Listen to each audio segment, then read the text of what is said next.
Here on the ground, change happens fast. Problems feel frequent and urgent. It's loud and anxiety runs high. From a satellite view, the Earth looks the same as it did thousands of years ago. We've been here before. Let's learn from our past and shoot for a better future.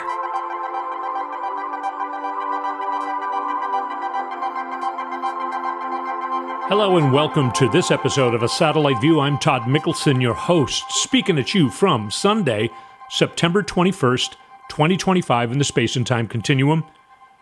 There currently is a solar eclipse happening, and something that you may not know.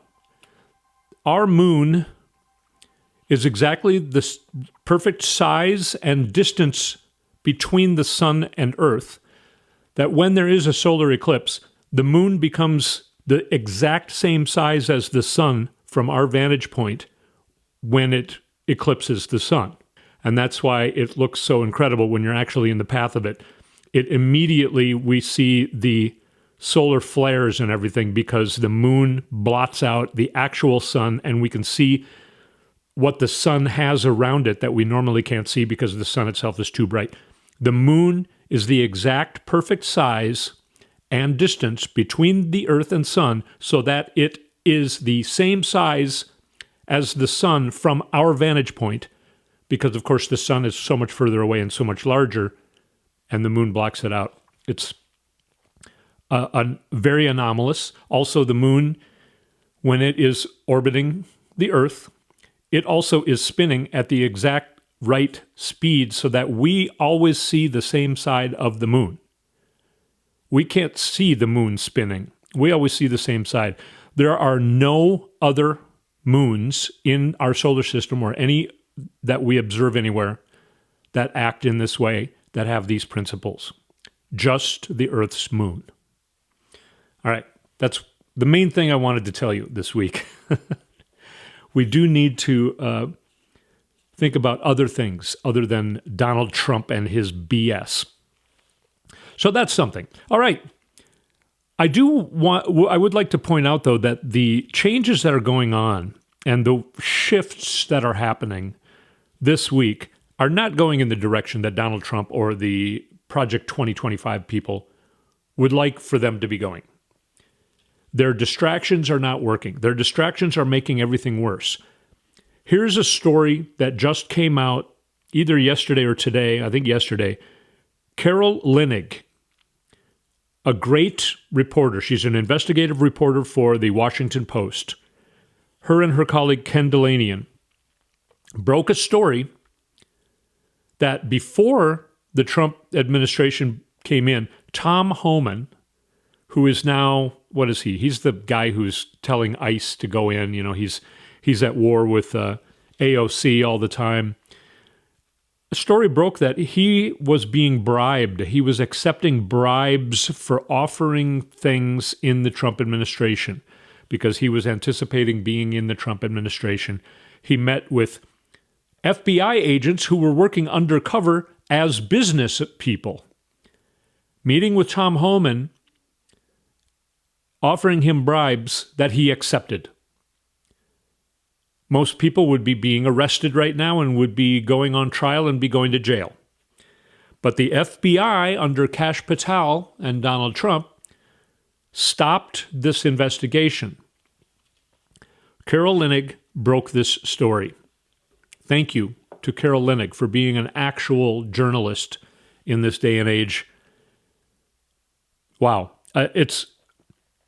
We've become so calloused that doesn't seem like a big story, but that is a huge story.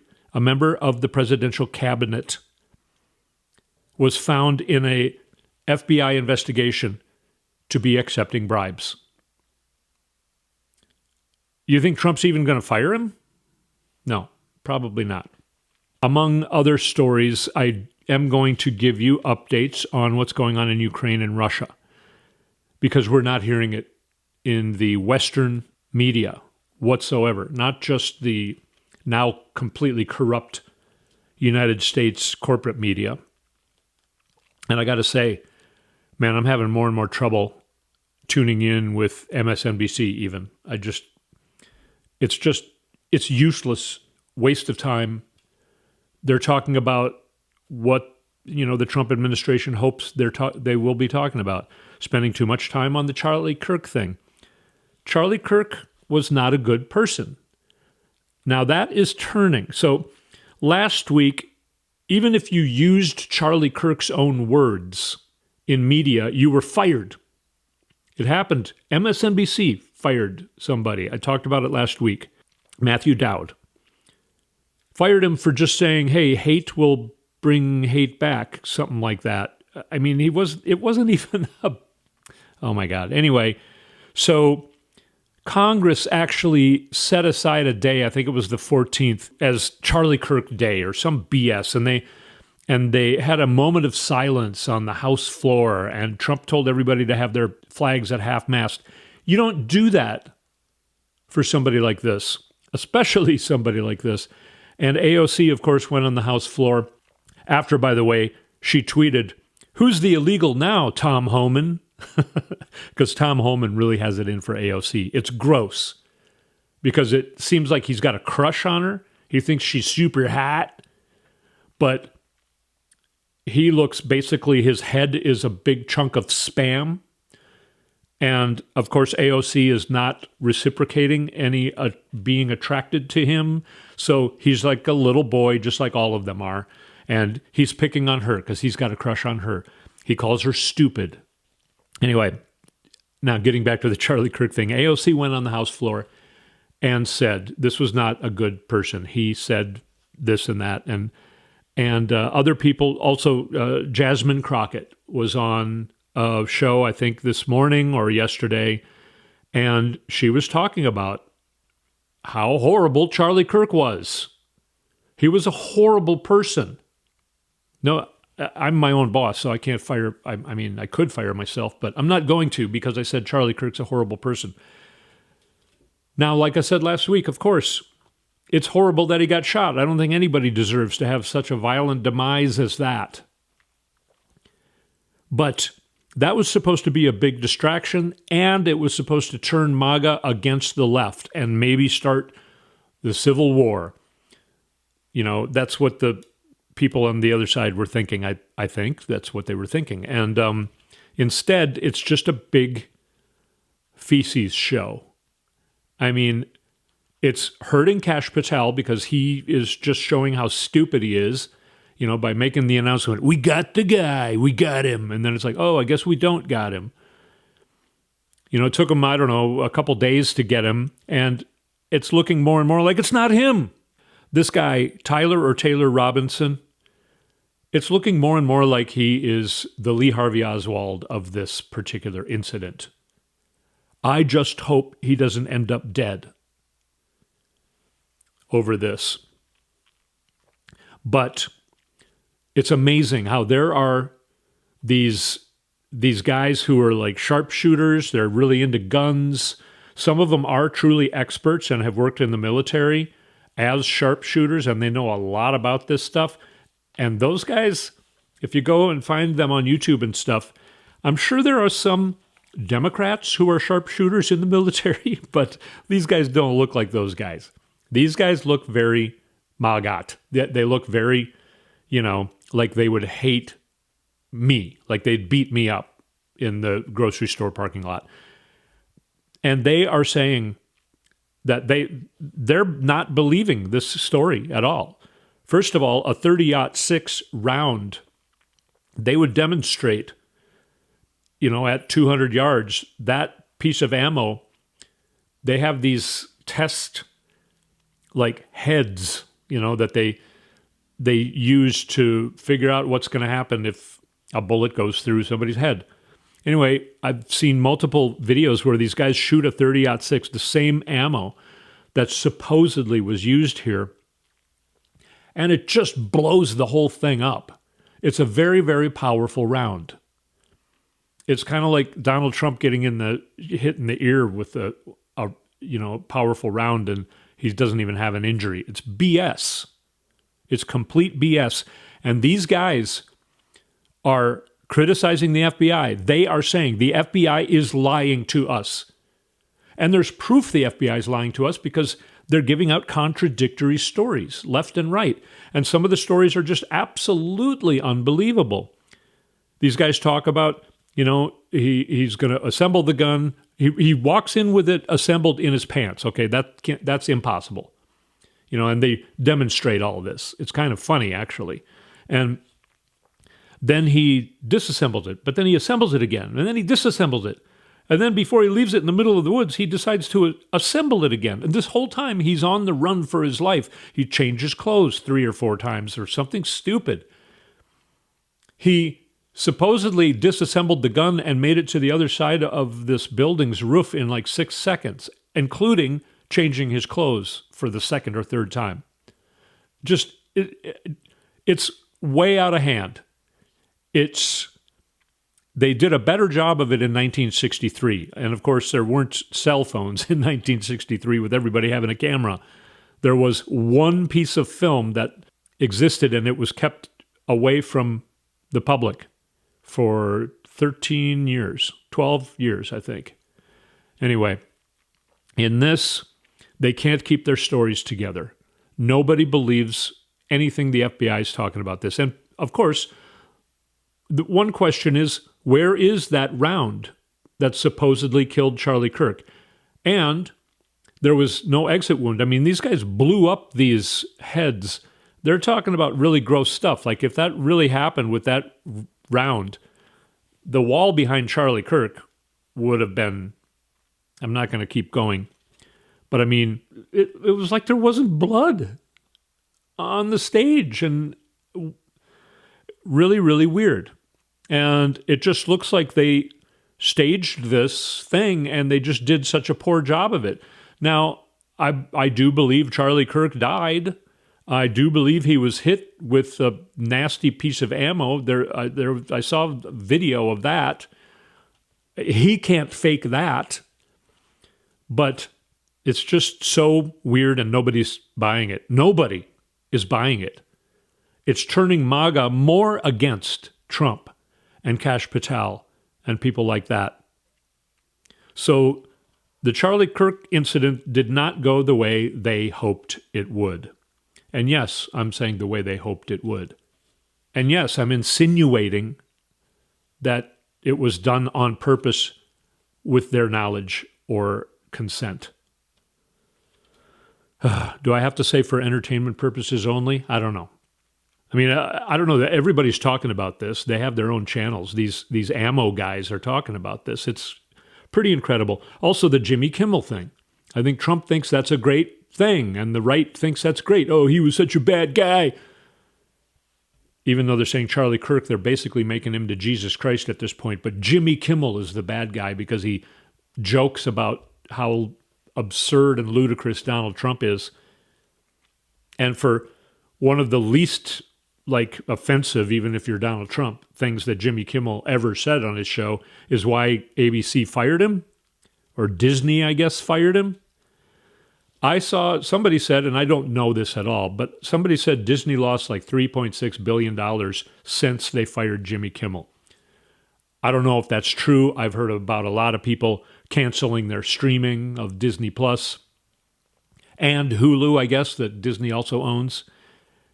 And I don't know if they've lost that much money. I don't know if this is going to, I don't know how they're going to be affected in that way. But the whole world is basically saying, including people like Tucker Carlson, is saying this goes against the First Amendment and this is wrong. And they're talking against Trump. They're using the name Trump.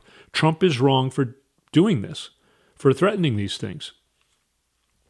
They think it was wrong for Disney to fire Jimmy Kimmel. Of course, they're in the same business. So that is not going the way that the Project 2025 people wanted it to, including, what's his name? I can't remember what his name is. I think his first name is Chad, of course, but the FCC guy that Trump put in there, who's talking like a mobster. Well, we could do this the easy way. Or we could do this the hard way, okay? All right? Disney, okay? Mickey Mouse, huh? That's what he said in a podcast. And 5 hours later, there was a meeting. And 20 minutes after that, Disney decided to, I guess, suspend Jimmy Kimmel indefinitely. All this does is props up Jimmy Kimmel. He's talked about as a hero to everybody. And everybody's just criticizing then the Trump administration. So none of this stuff is going the way they were hoping it would go. And what about also a ruling came in that Fani Willis can no longer head up the trial going on against the people in the 2020 election mess, or was it? Yeah, it was that. Wow. That's been going on a long time. Fani Willis was heading up the prosecutions of multiple people and a RICO case in how the whole Trump administration was fighting against the 2020 election results. But now, kind of because that has been pending for now years, Fani Willis now, she's not allowed to head it up anymore. But it's no longer in court. So somebody else can pick it up and start it up again. That case could very well be brought back to life. I think it's a bad thing that Fani Willis wouldn't be heading it up, but with somebody else heading it up, at least it's no longer stuck in limbo in court. What if somebody else does pick it up and that whole thing starts rolling again? Is that what the Trump administration or the Project 2025 people wanted to have happen? So they're making all the wrong moves. And I'm not finished with that reporting yet. We've got more, and including what's going on the other side of the world with Ukraine and Russia, because it's pretty amazing stuff. But let's take a short break. You're listening to A Satellite View. We'll be right back.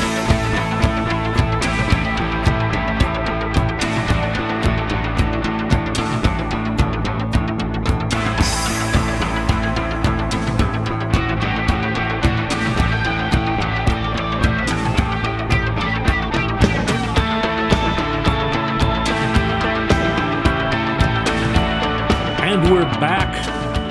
Visit our website, satelliteviewpodcast.com, and sign up to be on our mailer and find us on YouTube. Go to YouTube and search for Satellite View Podcast. You'll find our YouTube channel and then subscribe to it. It's free, and it helps get the word out. We had a couple clips go kind of big over the last week, so it's looking better and better. Hopefully we'll spread the word to more people, get an even larger community going on here where we're all here to support each other and help each other get through this craziness, this chaos. That is the purpose of Donald Trump, because that's what Vladimir Putin wants. Let's get back into some things here that I think Trump is doing that is not going to turn out the way he wanted it to. He's trying to change the H-1B visa, work visa, again. Elon Musk used the H-1B work visa to come into the United States and start working on all the crap that he worked on. Of course, then he stayed longer than his visa. He is an illegal alien and should be deported. But that's how he came in. I think the cost is less than $1,000. And usually a lot of companies will pay that fee to bring in talent from other countries, to bring in really, smart people that will help their business. The United States economy relies on immigrants, largely. Immigrants to do things that Americans don't want to do, like pick fruit in a hot California summer and fall, but also a lot of people who they can't find an American as smart as this person, so they bring this person in. Trump wants to raise the price to something like over $100,000. It's just absolutely insane and stupid. He, I guess, wants, I only want white guys born here to be working. I don't want anyone else to take our jobs. I can't do that voice anymore without coughing. Investors don't like this. The tech bros don't like this. Elon Musk doesn't like this. You know, the tech guys, like all those guys who came and had a meeting with Trump, all the gross tech billionaires, as the Facebook owner is being blocked from my mind, which I don't mind his name being blocked from my mind. But them kind of trying to join MAGA, it didn't work out. MAGA hates those guys, but they became MAGA for a while. And now Trump is doing this and they don't like it because they rely on this H-1B work visa to keep going. They need people from other countries to come and work for them. So a really, really dumb, stupid, idiotic move by Donald Trump that's going to piss off Elon Musk, who is going to be probably, I think, found out. By the way, the Rockland County, New York hearings begin tomorrow, the 22nd of September. A lot of other states and counties are watching that. Probably what's going to happen is there will be a hand recount, and which, there was in Rockland County, but it'll probably spread to other places. If you don't know what I'm talking about, I've talked about it quite a lot on past shows. But there are people in Rockland County who report that they voted for Kamala Harris in a polling place where there was 0 votes for Kamala Harris. A lot of people voted for Kamala Harris and their votes weren't counted. They stood there and watched their ballot go through the machine, but it was not counted. Was it maybe even flipped to Donald Trump? Because another person they voted for, who was running for the Senate in New York, she ended up getting like 79% of the vote in Rockland County. Kamala Harris got 0% of the vote. 2 women Democratic candidates. One of them gets 79% of the vote. The other one gets 0% of the vote. Okay. Doesn't sound like anything weird happened there, Elon. A little bit of overreach using your Starlink to change the votes in the machine. Elon Musk knows he did that. Elon Musk probably does not want to spend the rest of his life in prison. How pissed off does Trump want to make Elon Musk? Elon Musk maybe make a deal with Kamala Harris? Hey, I'll tell you what I did with the Starlink. If you don't throw me in prison. How do you think investors in these companies are going to feel about Donald Trump doing this? It's just a stupid move. Talking about stupid moves, an accidental text. He writes to Pam Bondi and says, hey, you're not prosecuting these people quick enough. People that there's no evidence that they did any wrong, and he wants the DOJ to go in and prosecute these people. He keeps saying Joe Biden did this, and Joe Biden didn't do this. He keeps saying that he doesn't talk to the DOJ, but he accidentally, it was meant to be a text apparently, but he put it out on his Truth Social BS social media, and it looks like a text to Pam Bondi. Hey, Pam, how come you're not doing this quick enough? It looks like he meant it to be a private text. So he's revealing himself here, not only as a liar, which he does thousands of times a day, but it's not going well, okay? It is not going well for Donald Trump and the Project 2025 people. Thomas Massey, for instance, he is extremely conservative. He and I would not be able to stay in a room together for 2 minutes, probably. But he's taking the side of the survivors of Jeffrey Epstein. He's trying to get the Epstein files released. I think he will be successful. He keeps on it and keeps on it. He's criticizing the Trump administration for doing a lot of things now. He's not turning back. He's not turning back. The turn against Trump is pretty far down the road at this point. The CDC did not do the things they said they were going to do and cut people off from vaccinations. They basically instead ignored RFK Jr., their boss, and kind of kept things mostly just how they are with vaccines. Your insurance will still pay for a COVID vaccine. You do not need a prescription to get a COVID vaccine. These are the things the CDC voted on this week. And everybody was really nervous about it, and it turned out virtually no changes were made. But of course, already on both coasts, multiple states are putting together kind of their own CDC. I think this is the way of the future. I think we're getting less federalized and more state. Minnesota's doing great under the leadership of Peggy Flanagan and Tim Walz, our lieutenant governor and our governor, Tim Walz. Our jobs report is going up.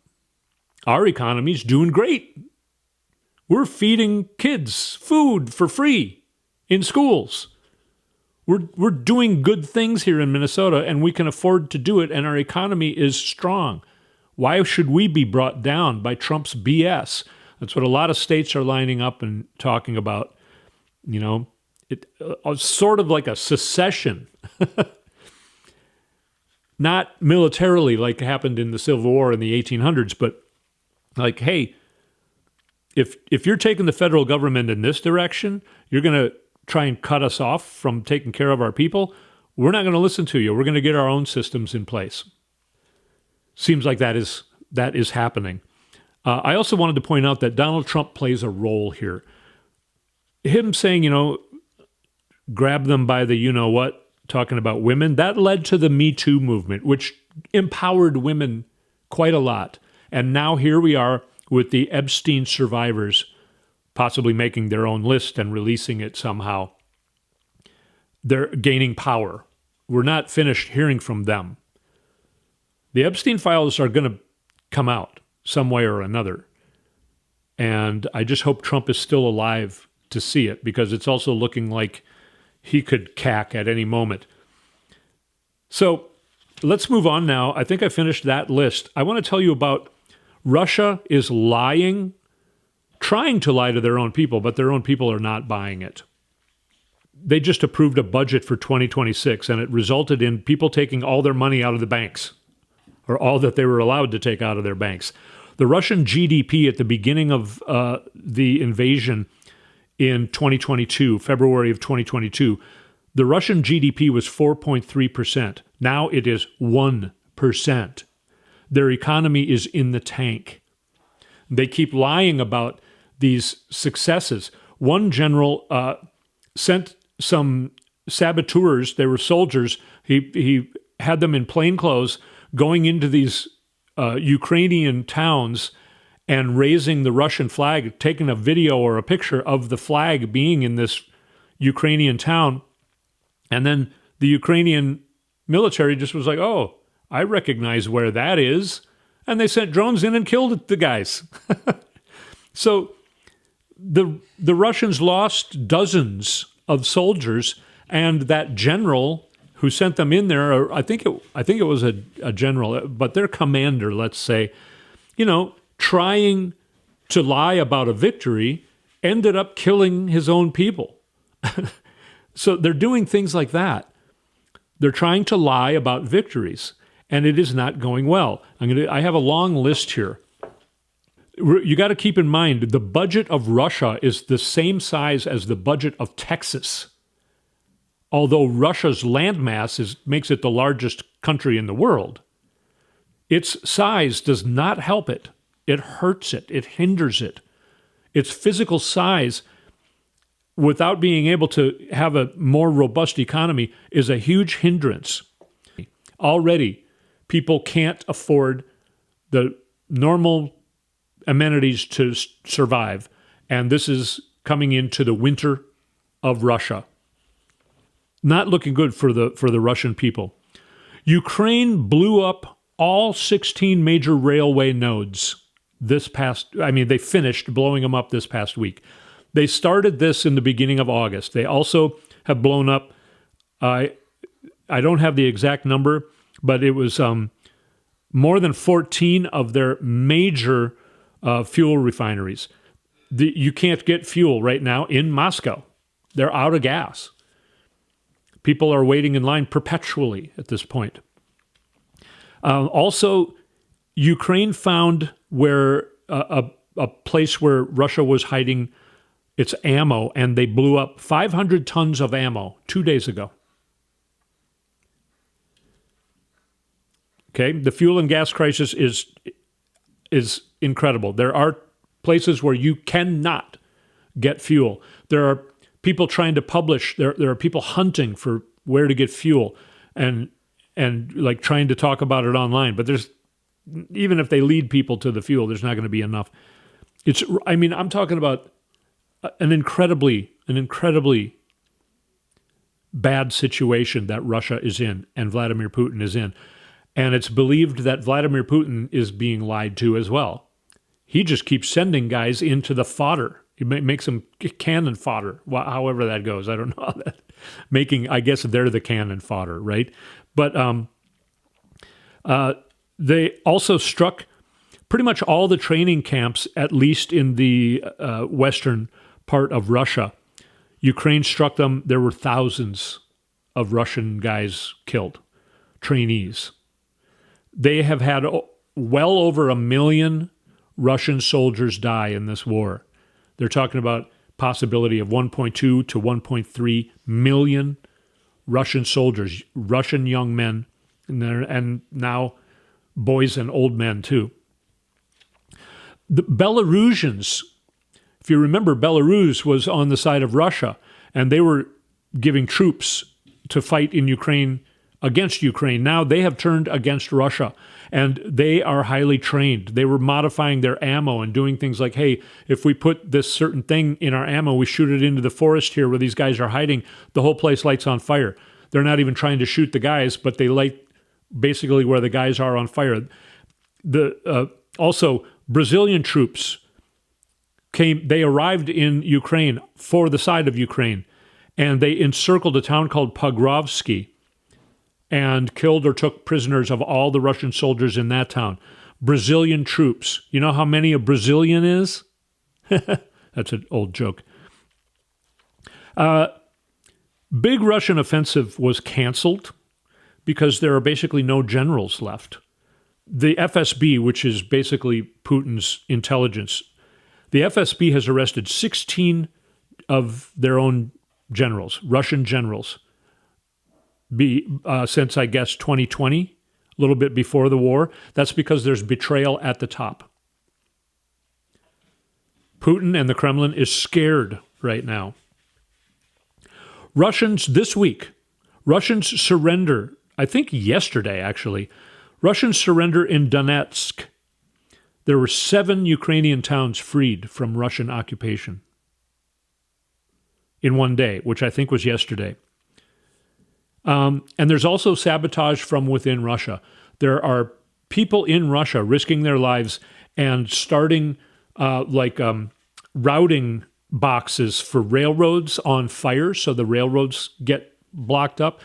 And they're also blowing up ways to deliver fuel. These are just people inside of Russia sabotaging against Putin, basically. The people have turned on Putin as well. And a really big deal, President Zelensky did a speech where he said, right now we have developed the most sophisticated, updated military in the world. And if you want to help us, we will help you back. But if you don't, stay the fuck out of our way. And you know he's talking to Donald Trump when he says that. He didn't say it exactly like that. No, he said, insinuated very much that, hey, if you don't want to help us, just keep in mind that you're cutting yourself off from our, what is now, extremely strong military. They have been developing weapons in Ukraine, getting a lot of money and support to do this from all over the world. And they have been, their war planning and everything has just been top-notch, really kicked in starting on the 2nd of August. And they have pretty much brought Russia to its knees. They cannot get ammo to their soldiers because all the railway nodes were cut off. They can't move anything around. They can't deliver anything anywhere in Russia. They can't export fuel, which is the main part of their economy in the past. They don't even have enough fuel for themselves. They certainly don't have enough fuel to run this war. Their air defense is all but shut down. Trump tried to sabotage that by lifting a sanction on Belarus, thinking because Belarus was not allowed to buy airplane parts. Now Belarus can buy airplane parts, and I think Trump thinks that they're going to give those to Russia. Trump is working for Russia. I think that's going to be part of what brings him down here. Soon, I think. But anyway, this is what's actually going on as opposed to what you're hearing is going on if you rely on the corrupt corporate media of the United States. I hope that gives you a little bit better lay of the land. I hope it makes you feel a little better. I think it's great news. I think when, last week I mentioned, or the week before I mentioned the head of Kazakhstan, I believe it was, stated, he didn't allude to, he said that he knows that Putin has a significant amount of compromise on Donald Trump. If Putin goes down, you think he's going to let Donald Trump stay? You know, Donald Trump is making more and more enemies. Pam Bondi, is he going to fire Pam Bondi? I'm sure he pissed her off with that stupid mistake he made this week. Anyway, we've run out of time again. I want to thank you so much for being here with me. Let's stick together, keep each other sane through this chaotic dying of the darkness on planet Earth.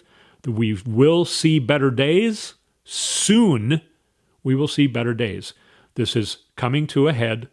They are in their final throes. Putin, Netanyahu, and Donald Trump. I didn't even talk about Netanyahu and his issues he's got going on. But he's doing the same thing, lashing out like an animal cornered. That's what Trump is doing. That's what Putin is doing. So again, thank you so much for listening. You stick with me, I'll stick with you. Let's keep together, keep each other sane. Remember to take a deep breath and feel it. Concentrate on your deep breath. Get outside, walk under the trees, look at the stars. Take care of yourself. Let's enjoy our own lives.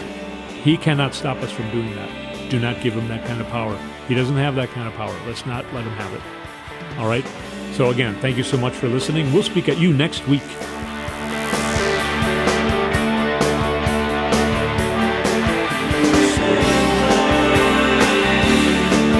You've been listening to A Satellite View with Todd Mickelson.